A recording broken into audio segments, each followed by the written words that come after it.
Now, that's very important for us to know why we do what we do to one another. This is our second panel discussion that we're starting. What happened? I want to start from the beginning. Serene Tankard from Thicker Than Water, the Ben Tankard and Jules' daughter, she wore a nice little outfit on red carpet, and I mean, they just tore her a new behind. They talked about how bad she looked, and you know, she was a tramp, whatever they said, and it really affected her quite negatively.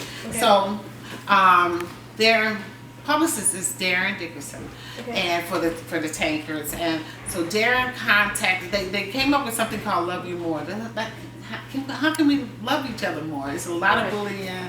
It's a lot of domestic violence. It's a lot of stuff that's happening to our community. So, but they wanted sister to sister. They came to me because they knew my heart, how much I love my people. I just think my people are the most magical people on earth. I'm just so in love with you all. I really am, and I want us to be in love with us. And so we had an initial meeting in Washington, D.C., where we hosted a discussion. There were some pastors there, and there were two people there who had run the D.C. jails. One of them was Reverend Ridley, and she wrote a paper about there's grief in our DNA. Now, that's very important for us to know why we do what we do to one another, why we have the attitudes we have, why we're mad, why we don't help one another, why we're just broken. We're just a broken race. And so that they don't teach what happened to us in the schools. So, and we don't talk about it because the elders, including myself, well, not really including me, but my grandmother and all of them, they were like, honey, that's just too hurtful. It's too painful to talk about. But we need to know that, where we came from and what was exacted on us, the violence and the rapes and tearing our families apart, all of that. So, okay, so they were there. Then there was Eton Thomas and his wife. They were members of the NBA and WNBA, and they said, well, look, we need to have a session like this during All-Star because we need to talk to all the sports people and the celebrities to get them involved with how do we do better? How do we love each other more? This is the whole thing. We're figuring it all out as we sit here talking today. So, we Rick Ross. Freeway Rick Ross. We're very concerned about re-entry. We got almost 1 million men in the prison system. We want our men back. We want them back. Okay. So, but when they come back, are they fractured? Are they torn? Well, how do they come back? How do we help them come back? And how do we help ourselves grow the family again? What do they do? What kind of work can they get? You know, there are people here, and there were people at the other panel discussion that will discuss that. And I was like, Rick, what's in your head when you come out of prison? What are you expecting? And then what should she expect? And how can we help one another so that the family becomes that system is set up? If I'm a drug dealer and you my homegirl's, you my homeboy's wife, he's locked up. I'm hustling not only to take care of him, to take care of you too. So if something happens to me or happens to anybody else in that chain, then you have to be able to pick up the slack as far as getting a job. Like I told her a prime example. I said, why would you stacking money or saving money that he's giving you? Why are you spending money on bags and this and that? Or why are you not trying to start a business to flip that, to have something to fall back on? Thankful for being a part of this forum because I'm learning a lot more. It's always great to be in the presence of knowledge. So, what I can bring to the table is one of my passions is helping others. It's always been a passion of me. Most of my team and my family know that I'm the type of person that I'll give my last before I even look out for myself. So I'm definitely interested in, like, matter of fact, I just had a brother come home after doing 15 years in prison. He's been gone since he was 16, actually. So it was very hard for him to get a job. Hi, my name is Stephanie Lockhart, and I'm with My Heart Entertainment. I'm a blogger. And to piggyback on what you said, we had a conversation about, I have a girlfriend whose son just got out of prison for 6 years, and he was a boy when he went in, and now he's a man, and so he needs some kind of training or something to help him to better himself. And we were talking about that, so this is a good platform to kind of help him, take back information from there. And my passion is the younger generation, as far as like younger girls having babies, that's my baby daddy and stuff like that. I am the Senior Vice President of Eyelash Vision Marketing and Brand Agency. Eyelash Vision. Eyelash Vision Marketing and Brand Agency, which is Shantae Trainum is the CEO of it. I have been in the music industry for about 12 years. I think that I would be helpful with bullying. I promote self-love because I was bullied as a kid. I was bullied within my own family from my maternal grandmother because I was the darkest of them all. She was fair-skinned, everybody else was fair-skinned. I was just dark and then went on into going to school. Ink spot, blackie, you know, Sharpie marker, like they would call me all kind of oil spill, everything. Light skin, long hair, whatever it is, but the celebrities, the sports guys would pass right by them. Yes. And go over there to that ratchet looking white girl just because that's her skin color. Oh, yeah. They are taught that even with Playboy. Anita Baker told me one time, she said, I buy black tail. I tell my husband to buy black tail. I said, why? Her boys were like 8, 9 years old. She said, because I don't want them looking at white women and getting excited. This is a very, you know, they become sexual. You know, they, sticky pages and stuff like that. She said, it has to be with a black magazine. I want them to look at black women and see and feel that they're inspired. And you look so pretty. You really look like a little baby doll. She really does. Baby doll, look at that skin. No, Trying to pump me up. No, we're not. But what's Pumping me up because I'm not light skinned, and it's okay. Everybody can't be, Jamie Foster Brown with a nice beard, half and half, Do you find that it's Don't crack on me. Go ahead. the most light-skinned black people that are always protesting about light-skinned and dark-skinned blacks, especially the men? I noticed that, like that comedian, I think his name is Shang or something, and he's always talking about black power, and you're like, really? But I just feel that it's important. My name is Jonelle Witt. My last name is not PR, even though everyone calls me Jonelle PR. And you say Jonelle Witt, they'll have no idea who you're talking about. I am a media specialist. I'm a part-time journalist for Sis2Sis magazine. I do publicity and marketing. So I am just a survivor. That's what I like to title myself. And I do whatever I need to do to feed these kids. Okay? Amen. So How many kids? I have 2 boys, and anti-bullying is very important when you have children.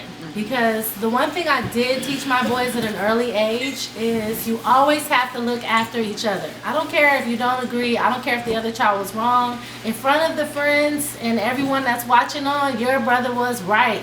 When you get home, he can be wrong again. But publicly, he's right. You defend him. It's your brother. You only get so many siblings in this world. If you're fortunate enough not to lose them, then you have to defend your family. Family first. I was told some time ago, which I didn't know this, my kids are 40 and 38 years old, so I had no idea that they track our little boys. Once something happens to them at school at 4 and 5 years old, if the little boy acts out or something, in any way, if it's this teacher said, don't report it. She was saying to the other teachers, don't report it because they will track that child for 12 years to see how many jails they will need. I'm G5. You can follow Matt. I am _G5. What I do is, it's kind of hard to put words on it. I'm more of an entrepreneur. I began my trek in Atlanta maybe around 2011. I started off booking shows. From booking shows, I started with artists. From artists, I started doing printing, marketing, branding, anything that has to do with entertainment. That's where I'm at. Let's see.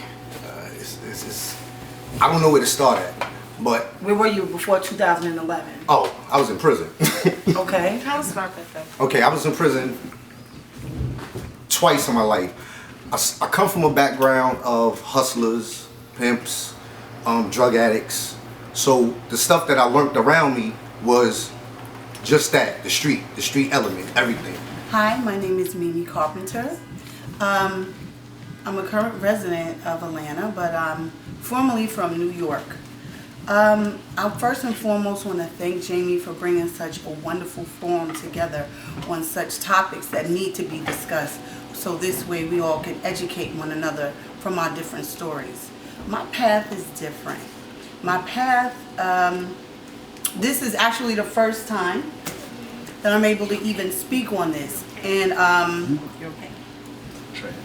I came from the face of domestic violence. And being that this is Domestic Violence Awareness Month, I'm glad to be able to help and hopefully teach one woman if she's able to walk away from a negative situation. I had married my abuser at a very young age, right out of high school, 18. And I suffered under domestic violence for 10 years. I hid it from my family. My sister, who's Shantae Trainum, who's also my business partner, she knew. Because there's certain people that reach or really know you so much that they know when something's wrong and you can do it. There's nothing that you can't reach. And I'm excited about that. Thank you so You know, that was so wonderful. Yes. I was smelling out. And this is your Over here first time crying. ever talking about it. First time This ever ever, talking. you know, and I feel good that we all feel good that she chose us to I share just it feel with. so left out. Left out why? Because I didn't really get to tell my story. You're gonna get a chance to do Oh, it. I'm the first one to thank Everybody for everybody coming out today, supporting Jamie in this mission. Hello? Each and every person that's here, just about directly, they're connected to me in some form or fashion. And some of them didn't even know why they were going to be here, and that was the whole surprise element, so that you can be caught off guard and have a real discussion without a prepared conversation. Because these platforms are not prepared conversations; they're real conversations. So, you know, everybody that's here, he had no idea why he was coming here today. He had no idea why he was coming here. Working with the law firm, I got the opportunity to meet the people that needed help. And I got the chance to meet the helpers. So when you sit in between the people that need help and the helpers, you get the whole vision of how can I fix this? What can I do to help? So we both are immigration paralegals first and foremost.